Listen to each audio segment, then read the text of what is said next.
Good afternoon.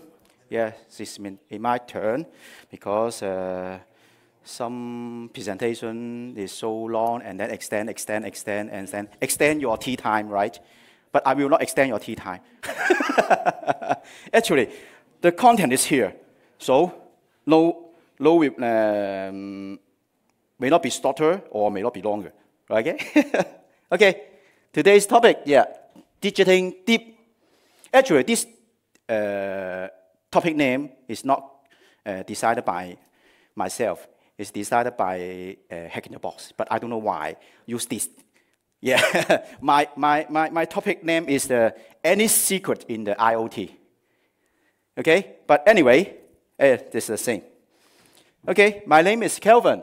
Yeah, I have spoken in some famous conference, but most of them are focused on the forensics field because I'm a forensic guy. I'm working in a law enforcement, but today I'm not represent some law enforcement agency or the police or the custom. I just come to the Amsterdam and then present our research independently. Yeah. This is my second time to Amsterdam, but it's a good place here, Amsterdam. Okay, DEF CON, hack in Taiwan, Kokbu in Tokyo, or even the ISC Square. I got the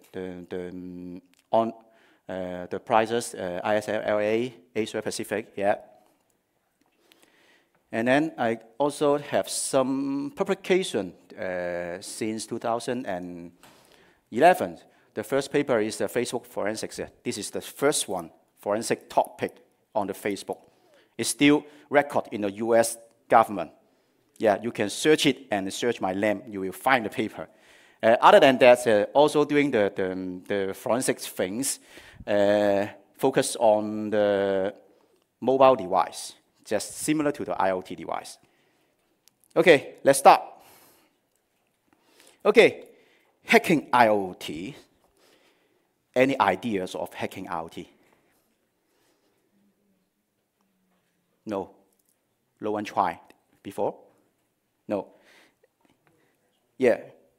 Once, first of all, you want to hack a device, you will think about what information, what data you can gather in the IoT device.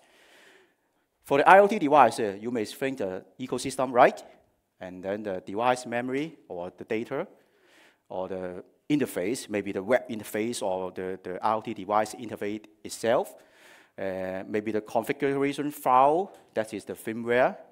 Extractor is you can find on the OpsWalk website. There is a top 10 attack vector of the IoT device. But most of you, or maybe most of you, not all of you, the first thing to attack the IoT device will using what kind of method? What kind of method you want to try to attack or intrude the IoT device? The protocol, right? The software, right? Application, right? Yeah, the basic protocol and the software-based method is Wi-Fi, wireless, simple, right? Internet. Second thing is the Bluetooth. BLE is a common communication between the IoT device nowadays. And then the CB, at the another chat tool also talking about CB attack, but I want to talk about more on this CB. And the RF, SDR, and the NFC, the smart card, the previous topic, NIC, smart card, and the HCE. HCE, there's another workshop yesterday talking about HCE. This is all of this method is in software based, but in my research, not the software based. How about hardware based? Any idea of the hardware based? Yeah, UART. Yeah, UART. Very, very old school stuff, UART, right? yeah, using the console communication, right? Soldering something on the motherboard or circuit board. You know Cherry Blossom last year, Wikileaks, yeah, talking about the router hacking by the CIA, right? I go through the full paper of the Cherry Blossom, only in the page 124, paragraph 13, talking about the hardware attack using the JTAG. Just few lines talking about hardware attack. Other than that, all is a software, all is application, all is a signaling. So I do that research. But I'm not starting from the leakage. I start this research before 8 years ago. So I published a paper like advanced mobile device forensic using JTAG and chip off. Yeah, the first one, UART. And the second one is JTAG. I think most of you know what is JTAG, right? Soldering, like UART, soldering some test point to test the device. Another is the ISP. ISP should be the in-system circuit programming, something like that, yeah. And then the chip off. Chip off is most difficult one. Yeah, JTAG, Joint Test Action Group. The basic communication with the memory chips using the test point, like that one. Yeah, TDI, TDO, that is test data in, test data out. But for the IoT device, only 4 points, 4 taps is enough to connect to the device to retrieve the data. It's the test data in, test data out, test reset, and the grounding. That is okay. But for my previous research, talking about the mobile device, because much more processing for the device. So all of these line points should be connected. If you want to acquire the memory or image or something from the mobile phone, even the mobile phone or even the device is damaged, can't be switched off, or maybe the break. And then the important thing is the device is not USB debugging mode on. That is, you can't use the root access. You can't use the debugging mode. It's a common end-user mobile phone, just using the pin knob or pattern knob to open it. You can't bypass the pin knob of a pattern knob. Okay, that is the physical data acquisitions have different pins. Actually, the maximum pin of the test point, TAP, is 30. So in the market, there's some device will provide you how to identify which point is together with or definition with this 9 point. Okay. In the Cherry Blossom, you're talking about the Linksys router, WRT 54G. So I use this as an example. Here is the Linksys Router JTAG pin. You can find it or Google it from the internet because this is a common model. You can find it. But anyway, I try to use the device to identify which one should be belong to which TAP. So here is the 12. Okay, another one is the UART. UART, similar to the JTAG point. Also, again, in the Linksys router, beside the JTAG point, here are the UART point here. So you can use JTAG and the UART to connect the device. But nowadays, not all the device, not all the router or IoT stuff could have both access point. Even the JTAG point is hidden. So how can I access the device using the JTAG of UART?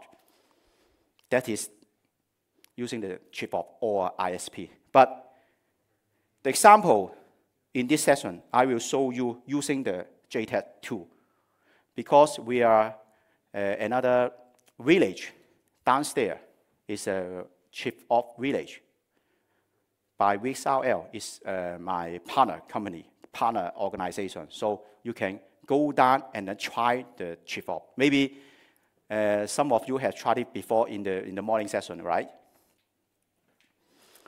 Okay, this is the Linksys router. The sample is also put at my booth downstairs at the village. Yeah, this is a Linksys router.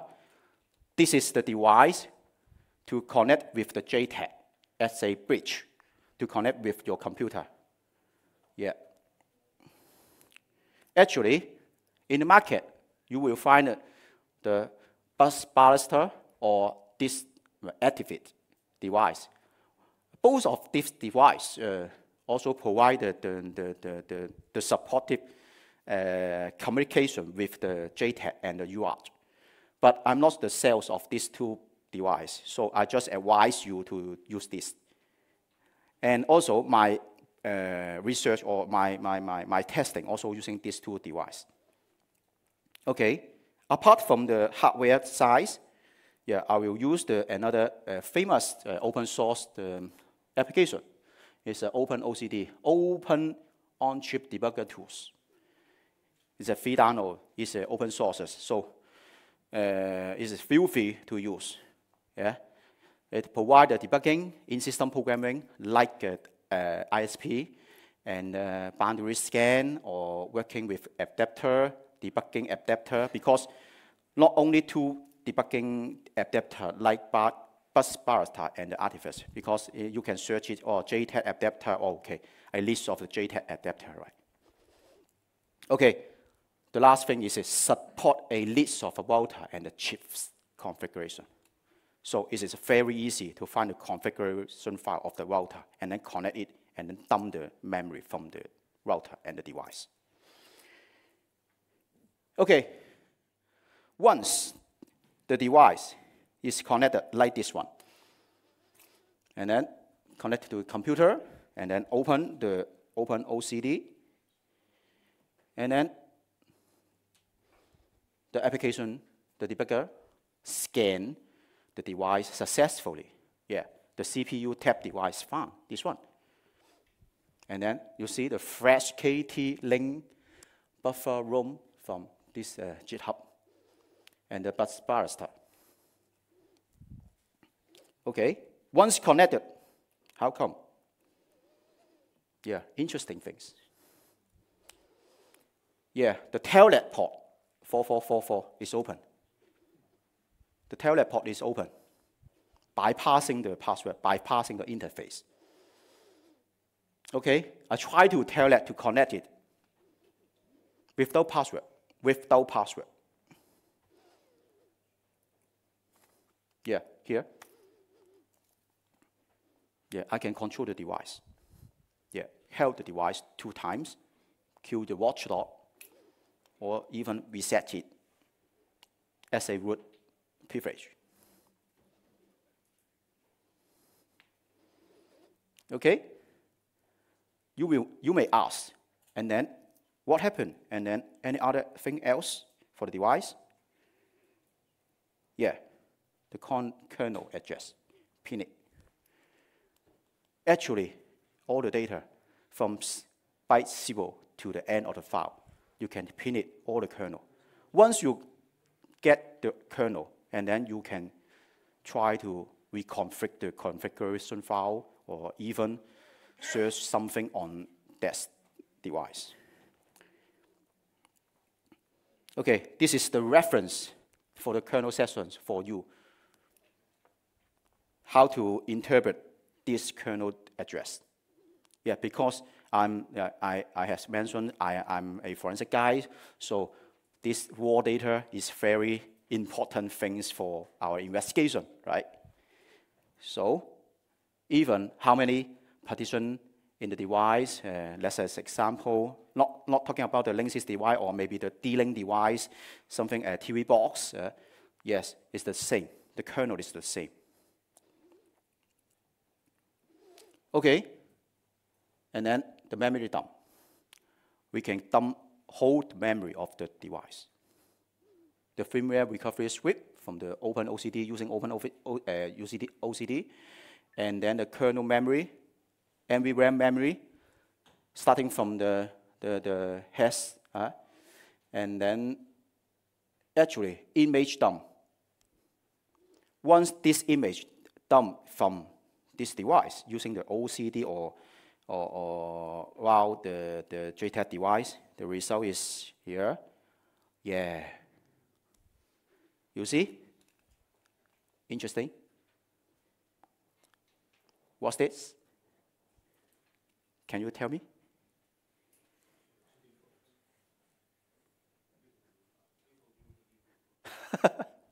Yeah, the password equal to admin.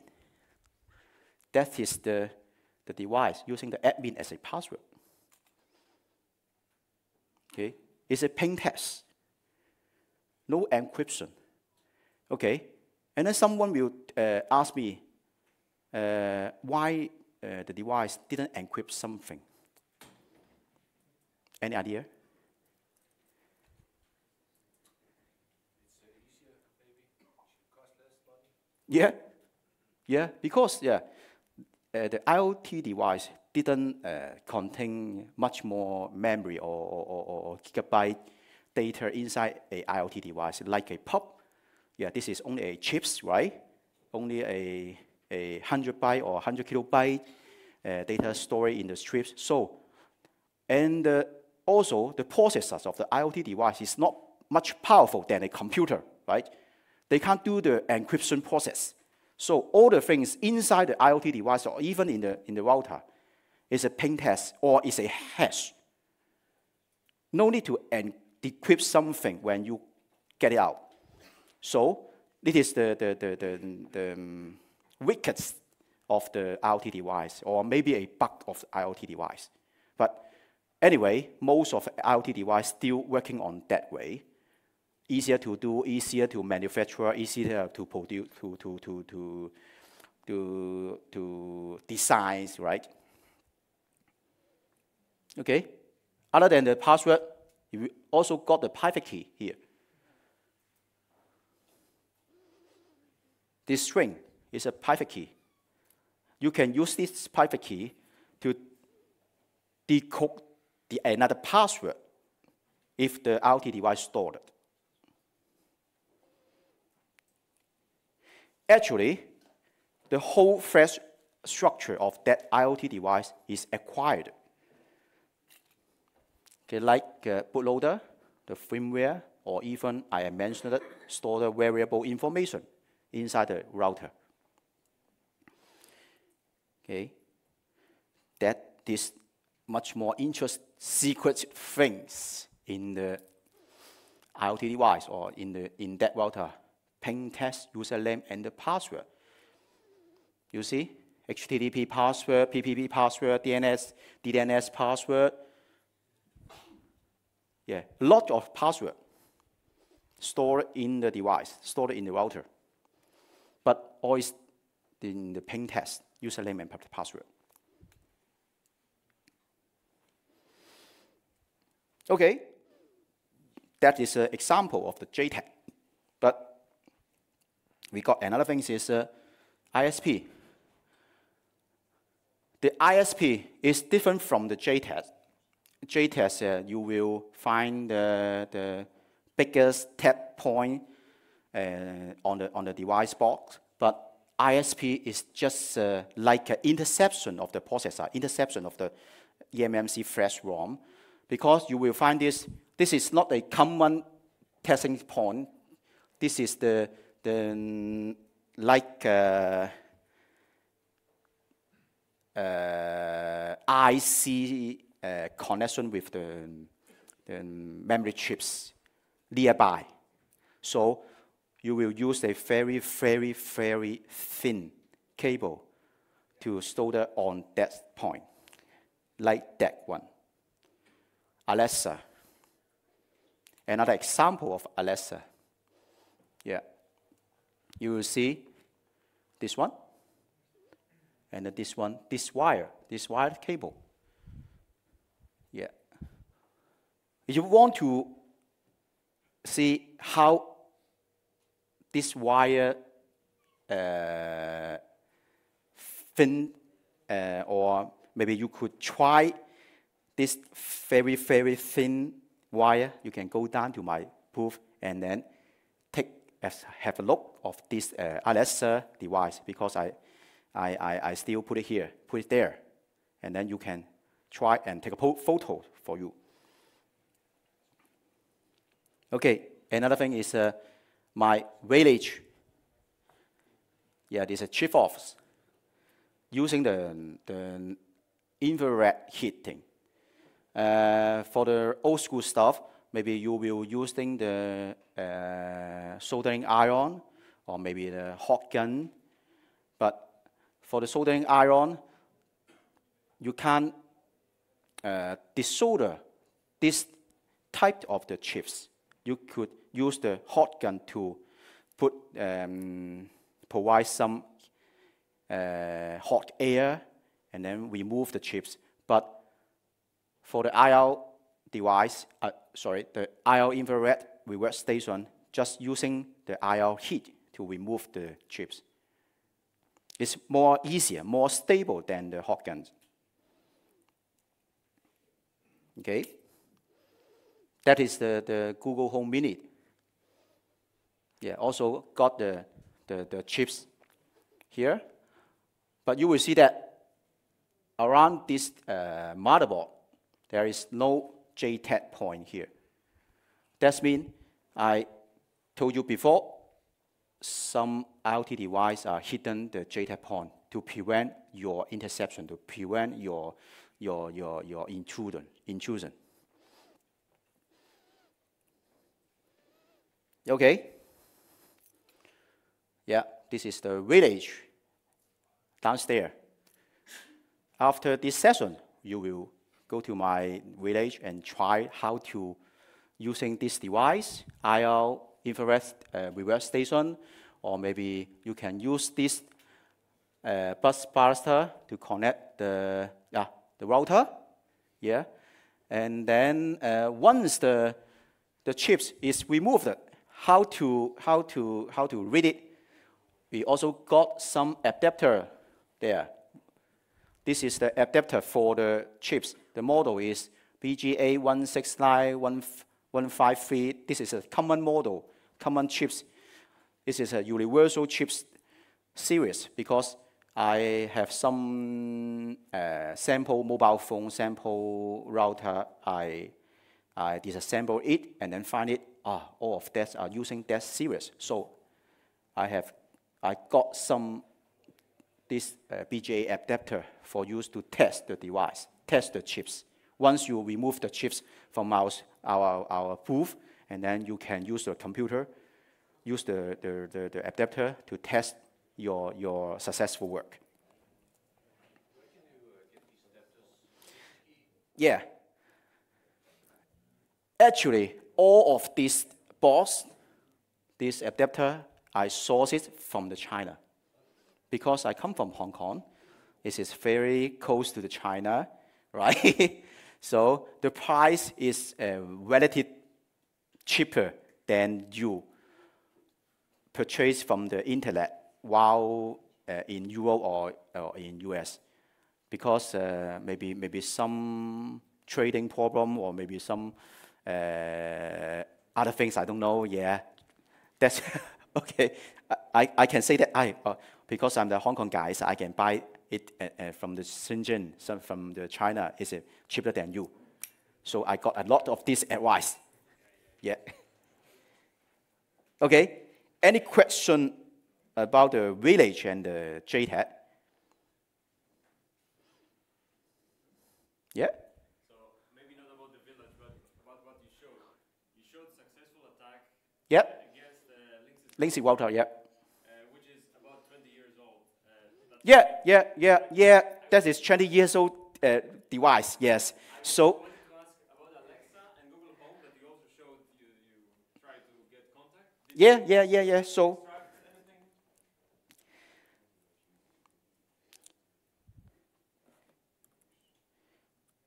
For the Alexa, I use that ISP connection to try to retrieve the data. Do you know what is the OS of the Alexa? Anyone know? Linus? Really? Do you have Kiddo? Kiddo Pad?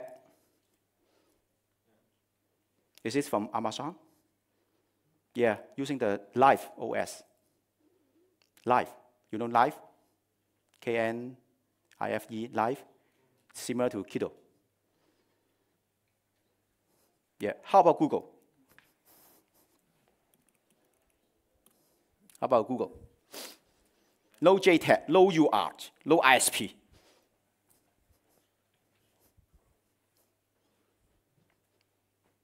Yeah, it's a Google OS. Google OS, yeah, Chrome, yes. Okay, but anyway, even using the Android OS or Google Chrome OS or even the Live OS, they are all using the ping test. It's a raw data, it's a bin file, it's a binary. Okay, you can use the hash editor to edit something, or maybe if you are working in the forensic firm, you will got some forensic tools. Forensic tools can gather all the information from the binary file and then separate in different partitions, right? Okay? Yeah. So did Google Home have the same chip? Yeah, same chips. Yeah. So you were using the adapter? Yes, exactly. Because Google still using the Android device, using the Google Nexus device, using the same chips here, BGA 153160. Oh, sorry, 169. Yeah. Are you kind of there? You still need a lot of time. Okay. The last thing. Yeah, a little bit promotion. Yeah, Anthony. Yes, please come. Yeah, for the VXCon. But I'm not intended to speak here. But actually, next week there's a conference called VXCon. We got Michael Osman or other Korean hackers will come to Hong Kong to do a hacking. Conference. We got P-Webshop, P-Conference Workshop, Village, and Post-Conference Workshop. So you drop by, maybe not this year or next year, every April. Just welcome to that. And also we got some our good friend like Fish from Amsterdam from Hat in the Box to do some hardware things with us together. So we are very good friends with Hat in the Box. Dylan is my brother. So that's why hopefully then you guys come to Hong Kong. We get you guys to walk around like a tourist, at the same time enjoy hacking to collect with other people. Yeah, here's the discount code for the Hack in the Box audience. If you come to my village, I will give you some sample mobile phones for you to practice how to chip removal, or even you can buy a simple chip. It's around €10, and then I will give you another gift. It's a T-shirt and a set of the USB drive. Yeah. Okay. Thank you, Kelvin. Yeah. If you've got any more questions, he's also downstairs. Yeah. So you can go. Okay, for us, there's a really short coffee break. Instead of 30 minutes, I'm going to grant you only 10. So better get some caffeine, because we've got some great talks coming up. One about the latest pen test techniques and technologies that you can use. And the other one is about hacking IoT speakers. And I'm not talking about present